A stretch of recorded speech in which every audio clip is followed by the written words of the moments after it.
Atheist Nomads, episode 442. Where did priestly celibacy come from? The podcast you're about to listen to includes cursing and talking about hoo-haws. Please be advised. Welcome to another episode of Atheist Nomads. I am Dustin, and joining me is Lauren. Hello. And this is the second to the last episode under the Atheist Nomads name. So, the plan at this point will be one more episode next week, hopefully released on Thursday. And then the next episode will be the first episode of Humanists Take on the World, and that will be on February 7th. All right, new podcast. Pew, pew, pew. Again, well, not really new podcast, but a rebranding. Rebranding and changing back to every other week. And I say back to because the first 60 or so episodes of Atheist Nomads was every other week. Yeah. Granted, those were nearly 2 hours long. Yeah. And the new every other week won't be. Yeah. We can barely handle 40 minutes. And the goal with that, again, is just to provide effectively triple the research and preparation time. With 2 weeks instead of one, that starts off doubling it, but not recording and editing adds even more time. Yay. Like doubles it almost again. So it will... of course, it helps that you've automated a lot of that recently. Yes, so. But not the research and creative stuff. So it's going to be more time for the creative stuff without putting in more time on the not creative stuff. So this week's topic is good evidence that I am doing a good job of reading less news that makes me mad, because it's a story Lauren saw that I didn't, that made her kind of mad. Oh, God, the Pope one? Yep. Yeah. It didn't make me mad so much as just cringe. Cringe. So the Pope's New Year's address covered a lot of topics. One of them was selfishness. The one that made the headlines. The most headlines. Yeah.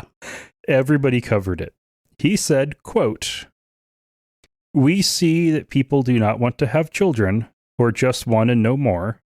And I believe that's pronounced one and done. Back to what he said. And many, many couples do not have children because they do not want to, or they just have one, but they have 2 dogs, 2 cats. Yes, dogs and cats take the place of children. Yes, it's funny, I understand, but it's the reality, and this denial of fatherhood or motherhood diminishes us.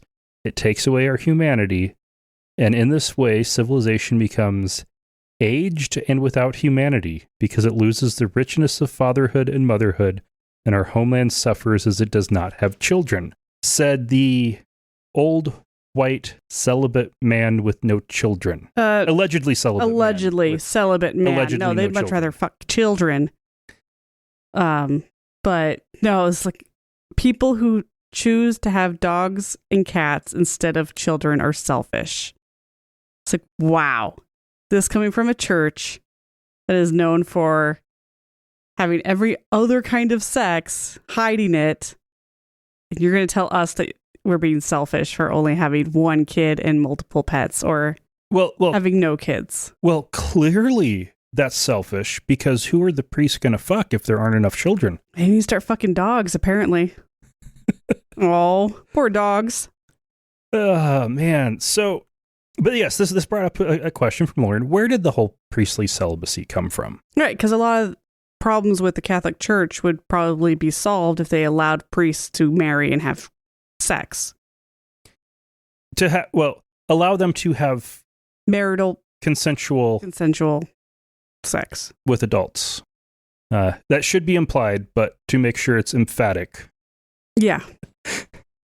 So it's and I was very disappointed in myself and the way I answered it, because I gave Lauren a very quick, terrible answer, thought about it more, gave her a better answer, and then I decided to really dig in and make sure that, like a tick, what I learned in college many, many years ago, in a rather biased college, was right.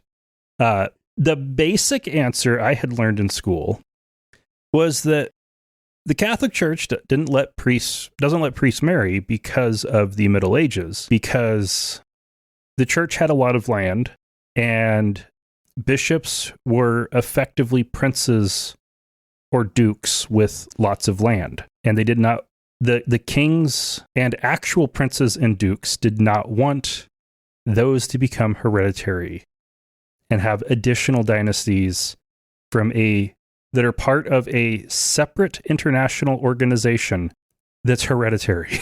Yeah. Makes sense. But there's a lot more to it than that. And it's probably absolutely true. But not completely. So if we go back into history. Dooloot. In the New Testament records, some of which should probably be taken with very large grains of salt, Peter was married. Okay. His mother-in-law is specifically mentioned in the Gospels. It is very clear that Peter was married. It is assumed that none of the other disciples were married. Bunch of single guys following Jesus around. Who was single. Why was he single? Allegedly. Because they don't say he wasn't. Don't ask, don't tell. And Paul made a very big deal in many of his letters about how he was single and how everybody else should be too. Okay. TMI from Paul. The big rationale he gave for that is because Jesus is going to come. Well, that's what she said. Armageddon is going to come in a few years. And when you have to run for the hills, it's going to be a lot easier if you don't have small children or a pregnant wife. Oh, yeah. It has nothing to do with the suffering of the pregnant wife or children. It's about who's going to slow you down as you escape. Oh, there was also you don't want to be a pregnant woman fleeing persecution. Yeah. So that was one of the big angles he went. The other one was, well, if you are single, then you can devote all of your time and effort and intention and everything to the church and God's cause. Whereas if you're married, you're going to be... You have to split your love. Having to split your love, and... Was that King Lear? Where it was the daughter replied to her father saying, "I cannot love you with my whole heart, for I have to reserve some for my future husband," and he threw her out. Oh, I think that was King Lear. Okay. And is that same thought where you only have so much love to give. You can't love more than one thing. No, that's just fucked up. Where that is reasonable, though, is if you're expecting somebody to give 100% of their time, they can't do that while raising a family. Even though people have done it 100% of their time. Okay, well, yeah. Like nobody gives 100%. He was wanting people to drop everything and move around and be itinerant preachers and not have any distractions. Okay. So we then know that in the next several generations, the early church fathers, including the bishops of Rome, i.e. the popes, in the 2nd and 3rd centuries, they were all married and all had children. Okay. The Gnostics were a sect bringing in Neoplatonic concepts, and the predominant form of Gnosticism was celibate. I'm not really surprised by that. They were the ascetic Gnostics.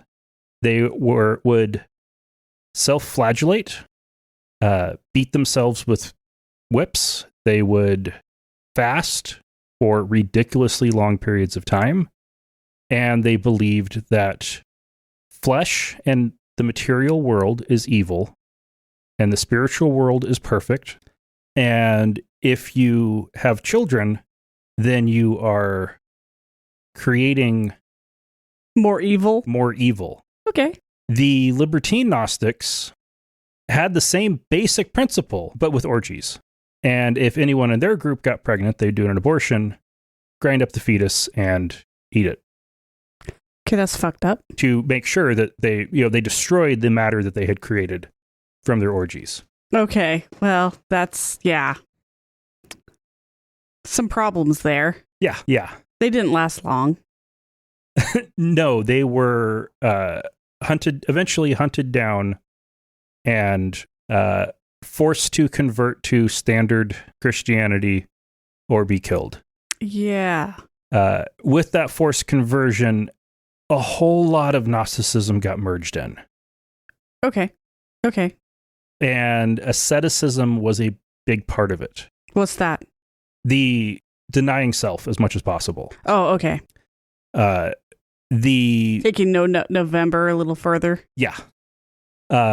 Monks would have arisen out of that, where you would have people who would pledge their life to full, unencumbered service of the church. Sorry, cumbered. Made me laugh. While leaving the church to go to monasteries and do nothing but beat themselves and, not have any women around to tempt them. Yeah. What was their purpose? It's more like just a commune for people to be miserable in. The idea was they could go and pray continuously. And so you'd have your prayer warriors holed up in the monastery to so weird. Help strengthen the people out in the cities. And yeah, let's see how well that worked out. There are still monasteries. I know. At least the good ones brew beer. Yeah. Well, they got bored. Not really denying oneself when you brew beer. Mm-hmm. So by 306, there was a council that met and decided that, no, obviously priests, bishops, popes, they can't be, like, if they're married, they can't still be having sex with their spouse. Because in 1 Timothy, the rules to be a bishop is you can only be the husband of one wife, and you must both be chaste, and so must your children. How do you have children? Well, that's where that phrasing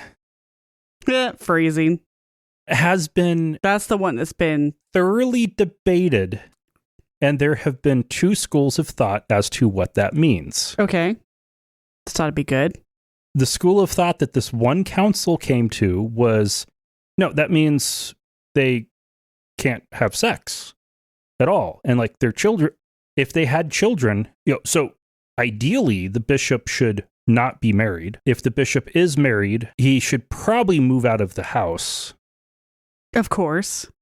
And if they have any children, the children need to go to monasteries or convents. Literally a convent. That was, I believe, 306, if I remember correctly. Okay. What was the other interpretation? The one they came to at the Council of Nicaea in 325. It didn't even go 20 years. And they're like, nope. That was that earlier council was a minor council that meant nothing. Nicaea was a general synod that set doctrine for all of Christianity. Oh, the one that mattered. Yes. Okay. They debated it back and forth, and a celibate bishop that was there got up and said, "This is insane. If a priest is married, let him continue to have sex with his wife. What is wrong with you people? But he can't become a bishop." You gotta draw the line somewhere. And so by that point, it was determined priests could be married, and married priests could continue to have sex with their wives. Yay! Bishops must be celibate and cannot be married. Okay, so if you want to climb the ladder of the church, you better not get married or be a widower. Yep. So or murder your wife. In the Orthodox... Sorry, sweetie. Gotta climb that corporate ladder. In both the Oriental Orthodox and Standard Orthodox, standard is in Greek or Greek associated. Okay. In those churches, they have continued to do things the way they have done them. They even reaffirmed it at the Council of Constantinople in 600 that married men can become priests. But not bishops. but not bishops. Okay. Okay, I mean, I almost get that. Married men who are priests who are then widowed can become bishops. But standard practice in those churches is monks become bishops, not priests. Okay. So you get the fast track. So The bishophood. Most Orthodox, Oriental, or in communion with the ecumenical patriarch or Russian, most of the parish priests are married before they are ordained. Once they are ordained, they are not allowed to get married. So if you are single when you get ordained, you have to continue to be single. If you are married when you get ordained... I feel like a lot of 20-year-olds are about to make a lot of mistakes. I'm never going to get a girl anyway. I'll just go join the priesthood. Yeah. Not the way to do it, man. And then if you're married and your wife dies, then you cannot marry again. Okay. But that opens you up to be able to become a bishop. Although that rarely happens, it is almost exclusively monks who absolutely have to be celibate who become the bishops in the Eastern churches. Yeah. So that's just how they've taken care of that. In the Western church, what ended up happening was everybody ignored the rules. Okay, that's typical. There were the ones who were married but wanted to become a bishop and actually knew the rule was going to be enforced, so they would abandon their wives, or more commonly, send the wife off to a convent and then go fuck prostitutes and men. Yeah, that sounds about right. That's the church we've grown to love. Pretty common one. As time went on, and especially distant from Rome, the main norm was priests got married, married men became priests, which was okay at the time. Priests who weren't married would get married, or have concubines, or just fuck prostitutes or sleep around. And bishops would take their wives or mistresses or harem of prostitutes with them to the cathedral, and nobody cared until 1053. All right. The Great Schism. The Schism. Where there was the official big problem with the Great Schism had to do with some nuance in the exact nature of the communion wafer. Oh boy. Way to nitpick. Yeah. Well, just like the Chalcedonian Schism was over, does Jesus have both a divine and that's a major philosophical, or is it a combined nature? Does he have dual natures or a single merged nature? Uh-huh. And yeah, so but communion wafers. But that wasn't the only issue that was at play. There was the bishop in Rome the first among equals, or was he the boss and the other patriarchs were below him? Oh boy. Rome took the position that the Pope, the Bishop of Rome, was the head of the church above all others. Head honcho. Constantinople took the position of nope. The Pope is the first among equals. Of course he would. Willing to be second fiddle, but not second level. Then there were two other major issues about priests. Rome was adamant that priests must be clean-shaven.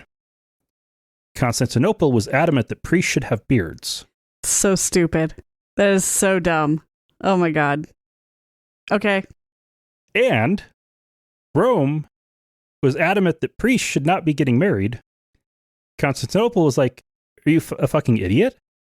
To which Rome said, yes. No.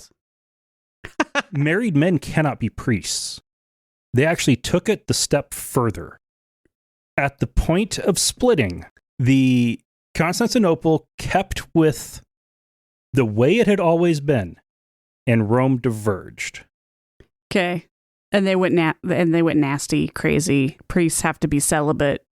All priests. It then took till the Second Lateran Council in the 1100s for the Roman Catholic Church to actually find out that virtually every priest and bishop was either legally or effectively married.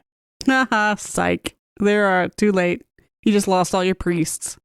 They spent about 100 years trying to clean that up, mostly focusing on the bishopric. And then at the Second Lateran Council decreed, no, if you are a priest and married, you cannot be a bishop, and you should either, if you got married before you were ordained, you have to stop having sex with your wife. That's harsh. If you are a bishop and you are married, you are no longer a bishop, and no one who is married can become a priest.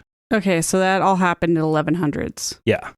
Second Lateran Council. Okay. Dicks. By the Second Lateran Council, part of what had shaped their rationale on that, going that restrictive, was finding out how different things were everywhere that wasn't Rome. They wanted to standardize, but they went the most conservative route? Well, they wanted to hold, because that had basically been the standard in Rome itself. They thought everybody else was doing this too, and then they found out, oh, no, wait, we're the only ones who are, like, celibate? Oh, crap. Yeah. And in that time period, basically every pope was Italian. Yeah. They had their own kingdom. They ruled things very particularly in their kingdom and had apparently no idea what was going on. I mean, I'd be pissed too if I found out that I had been suffering all that time only to find out everybody else was out dancing around with floozies. It's like, ah, oh, damn it. But they took the position that it was women leading astray the men of the church. Of course. That women were succubi. Yeah. Yeah. Just out to destroy the church. And that misogynistic streak is stuck around forever. So, from the 12th century on, only celibate men could be ordained as priests in the Roman Catholic Church, and no exceptions to that. Unless you fuck little boys. Well, when did that come along? Shortly thereafter. That had probably always been a thing. Yeah, that goes back, well documented in ancient Greece and Rome, and was standard practice throughout the Middle Ages. Right, it was the rest of society that decided to move on. Yes. And just determined that was wrong. And Rome didn't want to give that up. No, good times. No, so it was, all priests were supposed to be celibate. Most continued not to be. Because they're not insane. They just wouldn't get legally married. Okay. There were still bishops and popes who were known at the time or would be found out later to be demonstrably sexually active. I mean, often by having children. Yeah. A lot of those. Including into the 1800s. By the 20th century, they got a lot better at making sure there was no proof. Right. Cover that paper trail. In the 16th century, you get the Protestant Reformation. Martin Luther, very quickly after breaking ties with the Roman Catholic Church, took major public issue with priestly celibacy, as it was something that was actively destroying society, because it just pushes men to be homosexual, philanderers, or even worse, masturbate. Dun, dun, dun. Oh, man. That's so funny. Which, if you note the ranking, least bad to worst. Men having sex with other men. They shouldn't be doing that. Men having sex with single women, though that's even worse. And masturbation, well, that's the worst of all. That fits with the general Catholic at that time period ranking of sex. Okay. The evilness of sex, because all sex was bad. Yeah. But to prevent yourself from masturbating, you've got to at least have sex with something. Yeah. And at that time, it was the basic ranking was, the least bad was sex that could produce children. The next worse from that would be sex with a spouse with no chance of having children. And then the next worse after that would be having sex with men. Next worse than that would be having sex with a single woman who is not your wife. Yeah, note that in the LGBT. And then even worse than that, actually no, prostitution was better than having sex with just a random single woman. Okay. And then the worst possible was masturbating. So funny. Yeah. So Luther took big issue with that, and he and the other top reformers all got married. Luther himself married a former nun. Because nuns were tricked into this too. Yes. So now I said in the Catholic Church, those have been the rules ever since. Well, as some Greek Rite churches have moved to being in communion with Rome instead of Constantinople, like the Syrian church we talked about in the War on Christmas episode. Yeah. They have been allowed to continue to practice things the way they've always practiced things. So the rules ended up only applying to the Latin Catholic Church, not the Greek Catholic Church. No, that's not confusing at all. And it definitely didn't get confusing when you got immigrant communities. Oh, yeah.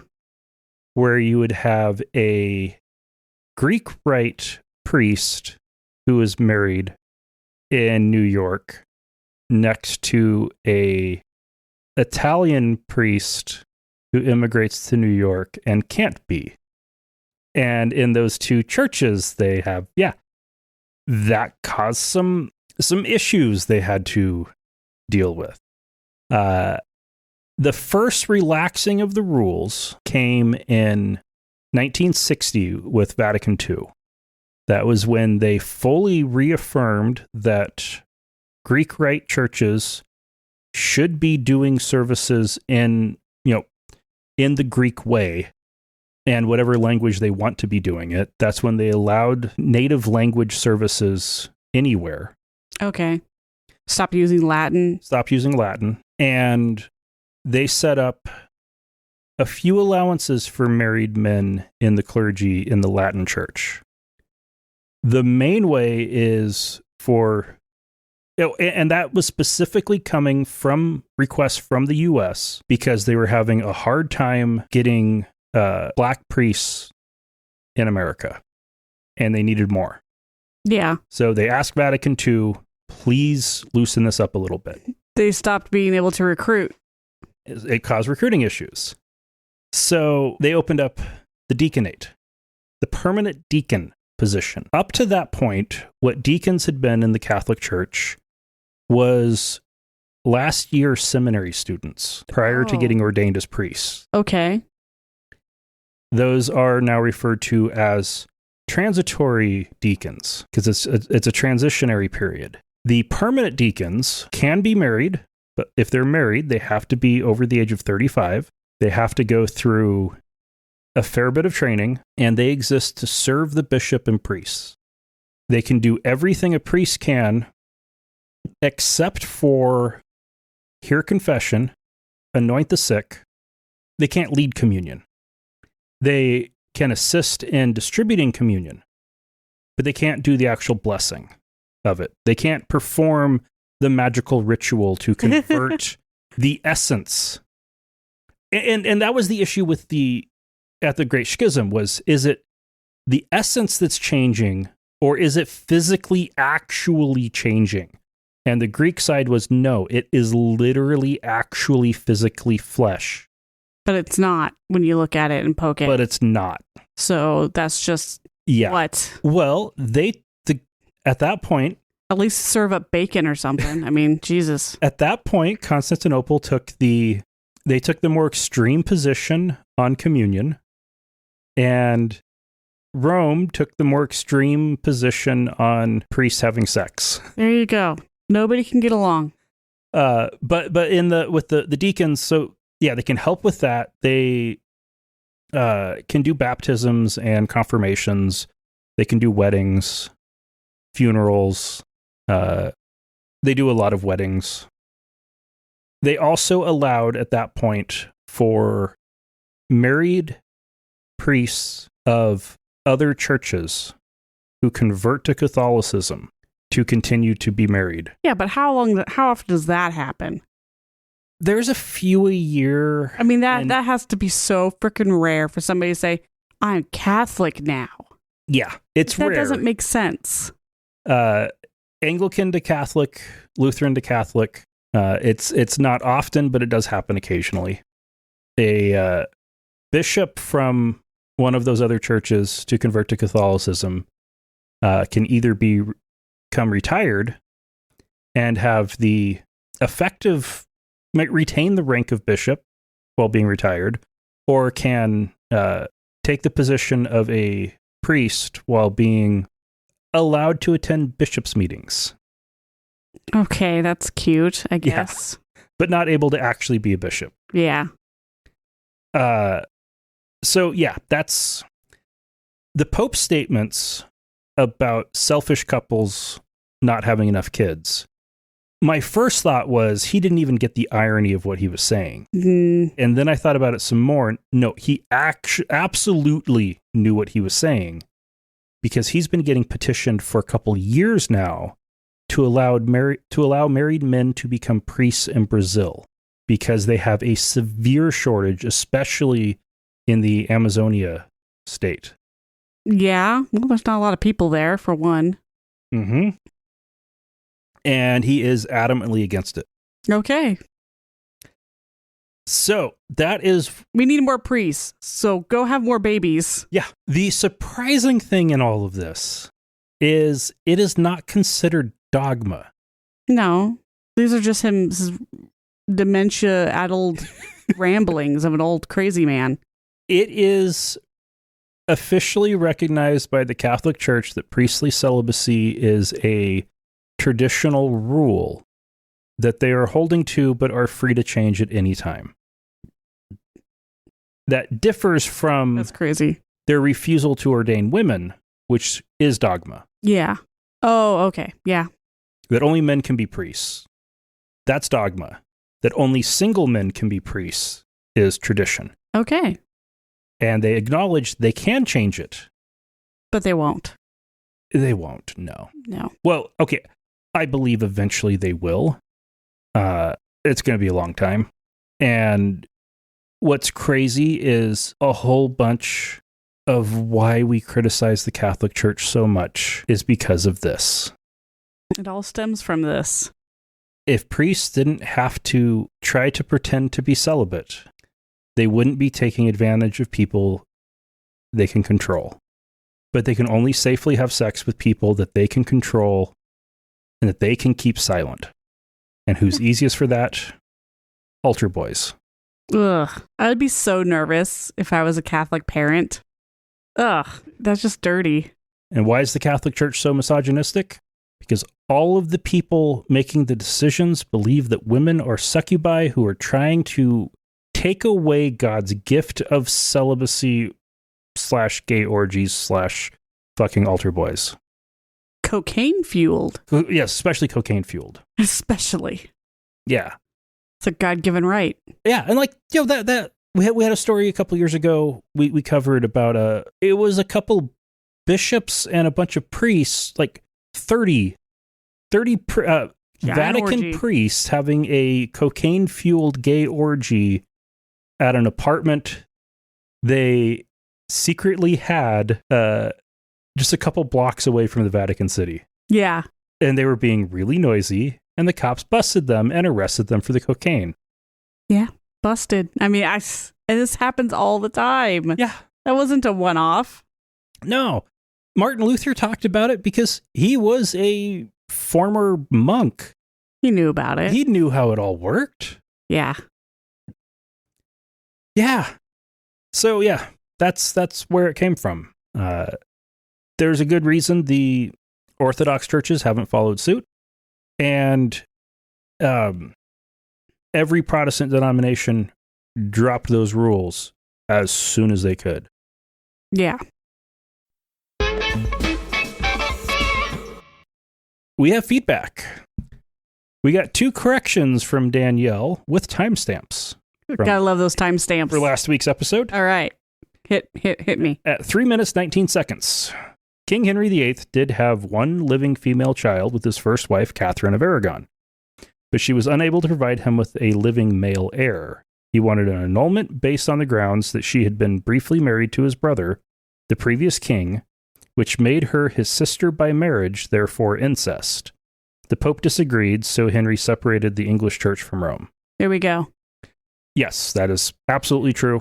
Incorrectly said that he had that was not able to produce an heir. Yes. Or was not able to produce children, not an heir. Gotcha. That daughter was queen. That was Queen Mary, who succeeded him. Well, okay. His son, he did have one son who survived, but died very young. And his 2 sisters that survived followed him. Which then gets to the next correction at 5 minutes, 46 seconds. After Protestant Queen Elizabeth I died, she was succeeded by Protestant James I/4 and his wife Anne of Denmark, who may have been secretly Catholic but was still coronated alongside her husband. James was succeeded by his Protestant son Charles I, who then married a Catholic, Henrietta Maria of France. Okay. Yes. I was not trying to get into the English Reformation much in that one. But yes, I made some goofs, and I'm sorry. Oh. But yeah, the switching back and forth in religion in England, because Henry separated from Rome, and then when Mary became queen, she was Catholic. She took the England back to Catholic, and then Elizabeth became queen and took England back to Protestant. And then James became king and would have hated to have sit in on one of those family dinners. Kept it Protestant, and then Charles I was okay, that was all fine, and then Charles II was Catholic, and so the English Civil War and etc. etc. Yeah, fun. Thank you for sending those in. Yes, I am. I like getting corrections in. Yes, it's good stuff. Yep. All right, so that's it for this week. Lauren, thank you. Thank you. And listeners, remember, not all those who wander are lost.